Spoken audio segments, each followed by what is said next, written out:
Ang kwento natin ngayon ay tungkol sa sanggol. Sa isang tahimik at liblib na baryo sa probinsya ng Batangas, nakatira ang mag-asawang sina Frederick at Connie. Mahigit 7 taon na silang kasal, ngunit sa kabila ng kanilang pagsisikap, hindi pa rin sila nabiyayaan ng anak. Sa kabila nito, nanatili silang masaya at nagdarasal na balang araw, maririnig na rin nila ang hagik-hak ng isang sanggol sa kanilang tahanan. Isang gabi, habang papauwi galing bayan si Frederick, napansin niyang tila mas madilim kaysa karaniwan ang kanilang kalsada. Pakiramdam niya'y may sumusunod sa kanya, ngunit sa tuwing lilingon siya, wala naman siyang makita. Nang makarating siya sa harap ng kanilang bahay, may napansin siyang tila bagay na nakabalot sa puting tela sa tapat ng kanilang pintuan. Diyos ko, bulong niya. Paglapit niya, tumambad sa kanya ang isang sanggol na mahimbing na natutulog. May nakasamang sulat sa lumang papel. Para sa inyo. Dali-daling tinawag ni Frederick si Connie. Pareho silang naguluhan ngunit naawa sila sa bata. Paano kung iniwan lang siya dito ng magulang niya? Hindi natin siya pwedeng pabayaan, wika ni Connie habang yakap ang sanggol. Napagpasyahan nilang alagaan muna ang sanggol habang naghahanap ng pwedeng mag-ako dito o magulat sa awtoridad. Ngunit habang tinitingnan nila ang bata, napansin nilang hindi ito pangkaraniwang sanggol. Ang kanyang mga mata ay tila masyadong itim, at parang may mabigat na presensyang bumabalot sa paligid kapag tinitingnan nila ito ng matagal. Kinagabihan, nagsimula nang magpakita ang kakaibang mga bagay. Sa kalagitnaan ng gabi, habang natutulog si Frederick, nagising siya nang makarinig ng mahihinang tawa ng bata. Pagtingin niya, nakita niyang nakatayo na ang sanggol sa crib nito at nakatitig sa kanya ng diretso. Connie, gising, tignan mo, sigaw niya. Ngunit nang magising si Connie, nakahiga na muli ang sanggol na parang walang nangyari.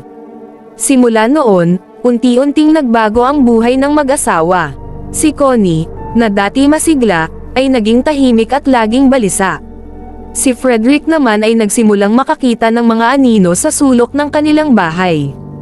Ang mas nakakatakot, naririnig nila sa gabi ang iyak ng iba't ibang sanggol, ngunit wala namang ibang bata sa kanilang paligid. Isang araw, napansin ni Frederick ang isang pulang marka sa balikat ng sanggol. Hindi iyon sugat kundi parang simbolo, tila hugis buwan na may mga ukit sa gilid. Lalong mamigat ang pakiramdam niya, ngunit hindi niya magawang iwan ang sanggol. Samantala, si Connie naman ay palaging kinakausap ang bata na parang may kausap pa itong iba sa tabi niya. Minsan, naririnig ni Frederick na sinasabi nito, "Oo, anak. Hindi nila tayo dapat iwan, kahit natutulog ang sanggol." Isang umaga, dumating si Aling Nita, isang albularyo sa kanilang lugar, na tila hindi inaasahan. "Nak, may masama akong pakiramdam sa bahay ninyo," wika nito habang pasimpleng sinulyapan ang sanggol. "Hindi yan basta sanggol, may dala yan na sumpa." Naguluhan si Frederick ngunit napilitang magkwento kay Aling Nita ng lahat ng kanilang nararanasan. Agad na sinabi ng matanda na kailangan nilang alamin kung sino ang nag-iwan ng sanggol sa kanilang pintuan. Nagtanong-tanong sila sa baryo, ngunit wala ni isang nakakakilala sa bata. Napansin nila na tuwing tinatanong nila ang tungkol dito, tila hindi komportable ang mga tao at umiiwas na makipag-usap. Isang matandang lalaki ang naglakas loob na magsalita. Noong dekada 2070, may mag-asawang hindi magkaanak ang kumuha ng isang sanggol mula sa isang espiritista. Pero lahat ng sumunod na nag-alaga sa bata ay namatay. Hanggang ngayon, hindi pa rin natutuldukan ang sumpa. Sa gabing iyon, sinubukan nina Frederick at Connie na sunugin ang sulat na iniwan kasama ng bata, ngunit imbes na masunog, ang papel ay biglang kumapal at nagkaroon ng bagong sulat. Ang sino mang tumalikod sa sanggol ay parurusahan.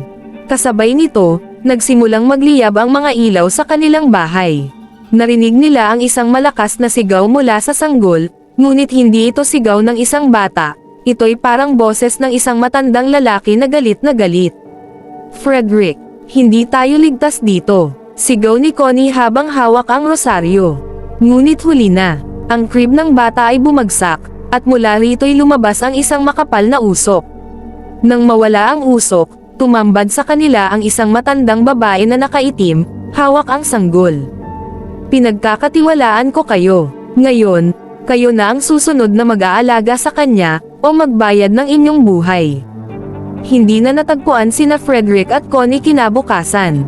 Ang kanilang bahay ay natagpuang nakatiwangwang, at ang crib ng sanggol ay wala ng laman. Ang balita tungkol sa misteryosong pagkawala ni na Frederick at Connie ay mabilis na kumalat sa baryo at maging sa mga kalapit na lugar. Dahil sa mga bali-balita ng kababalaghan, maraming tao ang nagtangkang lumapit sa kanilang bahay ngunit walang sino man ang nagtagal. Ang bahay ay tila nilamon ng kadiliman, pati ang liwanag ng araw ay tila ayaw itong abutin. Isang grupo ng media mula sa Maynila ang naatasan upang imbestigahan ang misteryosong sanggol na sinasabing dahilan ng mga kababalaghan. Ang grupo ay binubuo ni na Anton, ang veteranong reporter, Harley, ang cameraman, Bradex, ang producer, at Dexter, ang researcher.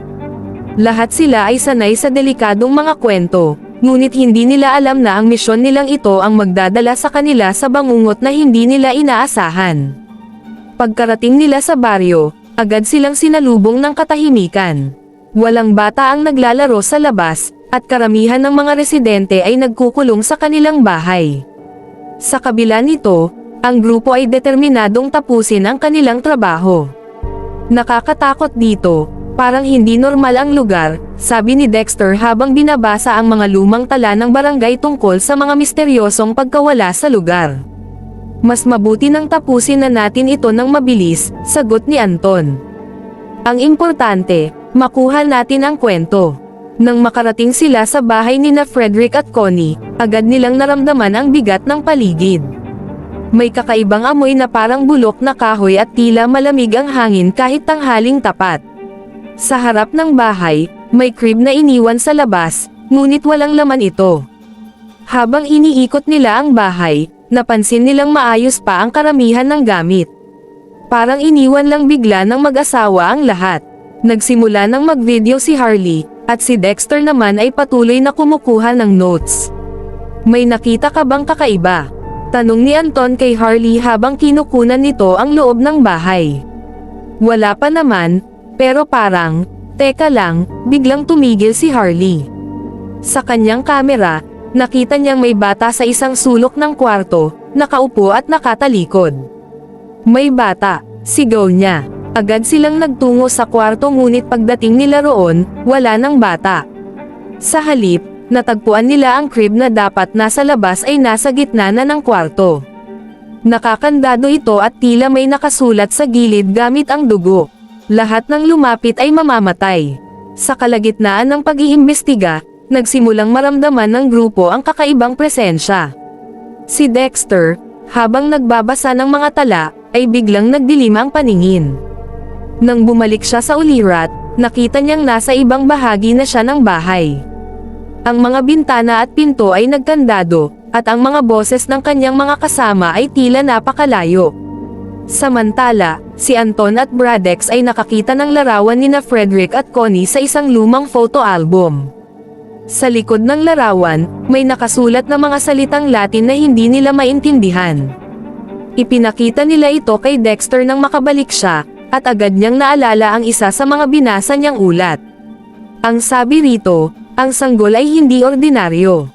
Isa siyang espiritong pinaniniwala ang isinumpa ng isang espiritista na nagdala ng kamatayan sa sino mang magtatangka siyang alagaan o pabayaan. Habang nagpapalitan sila ng ideya, biglang nawala ang ilaw sa buong bahay. Kasabay nito, narinig nilang may umiiyak na sanggol. Paulit-ulit itong umiiyak, ngunit ang tunog ay tila nagmumula sa iba't ibang bahagi ng bahay. Biglang sumigaw si Harley. Nang magpunta sila sa kinaroroonan niya, nakita nila itong nakatayo sa isang sulok, nanginginig at nakatitig sa dingding. Nang subukan nila siyang ailapit, biglang tumalikod si Harley, ngunit ang mukha niya ay wala na. Isang malalim na itim na butas ang nasa lugar ng kanyang mga mata at bibig. Mabilis na tumakbo ang tatlo palabas, ngunit bigla silang napunta sa parehong kwarto kung saan nakita ang crib. Naroon na naman ang crib, ngunit ngayon, may nakaupo ng sanggol dito. Tinitigan sila ng sanggol, At sa pagkakataong iyon, nakita nilang hindi ito ordinaryo. Ang mga mata nito ay tila walang laman, ngunit ramdam nila ang galit na bumabalot sa buong kwarto. Diyos ko!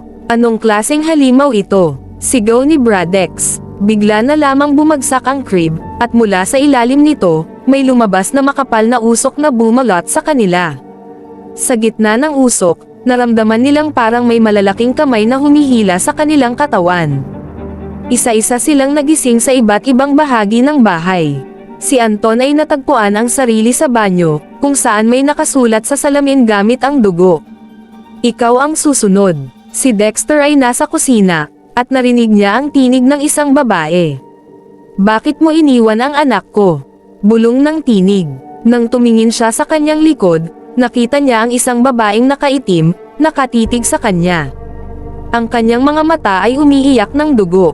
Si Bradex, samantala, ay nakitang naglalakad papunta sa kagubatan sa likod ng bahay. Para bang may humihila sa kanya. Nang sundan siya ni Anton, huli na ang lahat. Nakita niyang si Bradex ay bumagsak sa lupa, at mula sa kanyang bibig ay lumabas ang mga uod. Si Anton at Dexter na lamang ang natirang buhay. Sa kabila ng takot, pinilit nilang makaalis sa bahay. Ngunit kahit anong gawin nila, lagi silang bumabalik sa parehong kwarto kung saan naroon ang crib. Wala na tayong magagawa. Sumpa ito, sabi ni Dexter, nanginginig. Sa huling pagkakataon, nakita nila ang sanggol na nakaupo sa crib, nakangiti. Ngunit ang ngiti nito ay nagbabadya ng kamatayan. Sa likod nito, ang babaeng nakaitim ay muling nagpakita, sabay sabing, walang makakawala. Kinabukasan, natagpuan ng mga residente ang sasakyan ng media team sa harap ng bahay, ngunit walang sino man ang makikita. Sa loob ng bahay, may crib na muling iniwan sa gitna ng sala, may kasama ulit na sulat. Para sa inyo, ang balita tungkol sa pagkawala ng media team ay umabot hanggang sa mga paranormal investigators sa buong bansa. Isa sa mga pinakakilalang grupo ay ang pinamumunuan ng isang babae na nagngangalang Lara, isang dating espiritista na huminto sa kanyang kakayahan dahil sa trauma mula sa isang bigong exorcism. Matapos marinig ang kwento ng sanggol, muling bumalik si Lara sa baryo kasama ang kanyang alalay na si Gabriel, isang mananaliksik na eksperto sa okulto. Pagkarating nila sa baryo, agad nilang naramdaman ang bigat ng enerhiya sa paligid. Pinuntahan nila ang bahay ni Frederick at Connie, dala ang mga kagamitan para sa espiritual na paglilinis. Ngunit bago sila pumasok, kinausap nila ang ilang matatanda sa baryo upang malaman ang ugat ng sumpa. Sa kanilang pag-uusap, nalaman nilang si Connie pala ay may misteryosong koneksyon sa sanggol. Ayon sa isa sa mga matatanda, ang bata ay hindi likas na anak ng mag-asawa. Ang sanggol na iyon ay hindi tao, sabi ng isang matandang babae na nagngangalang Alingsisa. Si Connie ay pumunta sa isang matandang manggagamot sa kabilang bayan, dahil hindi sila magkaanak ni Frederick. Sa kagustuhan niyang maging ina, pumayag siya sa isang ritual na hindi niya lubos na naintindihan. Sa ritual, pinakiusapan ng manggagamot ang isang espiritu na magbigay ng sanggol sa kanila. Ngunit ang espiritu ay hindi isang banal na nilalang, ito ay isang masamang kaluluwa na nagkatawang tao sa anyo ng isang sanggol. Ayon kay Alingsisa, ang bata ay isinilang upang maging tagapagmana ng galit ng espiritu. Sino mang magtatangkang iwanan ito o sirain ang ritual ay parurusahan. Kaya't nang subukang ilibing ni Frederick at Connie ang sanggol, nagalit ang espiritu, at sinimulan nito ang sumpa. Habang nalaman ito ni Lara at Gabriel, mas lumilinaw ang kanilang misyon, kailangan nilang wakasan ang sumpa sa pamamagitan ng pagsasaayos ng ritual. Ngunit ang problema, ang ritual ay may presyong buhay. Isang buhay ang kapalit para mapatahimik ang espiritu, sabi ni Gabriel matapos basahin ang lumang aklat na dala niya. Kung walang mag-aalay, magpapatuloy ang sumpa. Pumasok sina Lara at Gabriel sa bahay ni Frederick at Connie, dala ang kanilang mga gamit, banal na tubig, insenso, at isang espesyal na talisman. Sa kanilang pagpasok, muli nilang narinig ang umiiyak na sanggol, ngunit sa halip na matakot, sinundan nila ito hanggang sa kwarto kung saan unang natagpuan ang crib. Nang makita nila ang crib, naroon ang sanggol, nakangiti at naglalaro ng mga buto.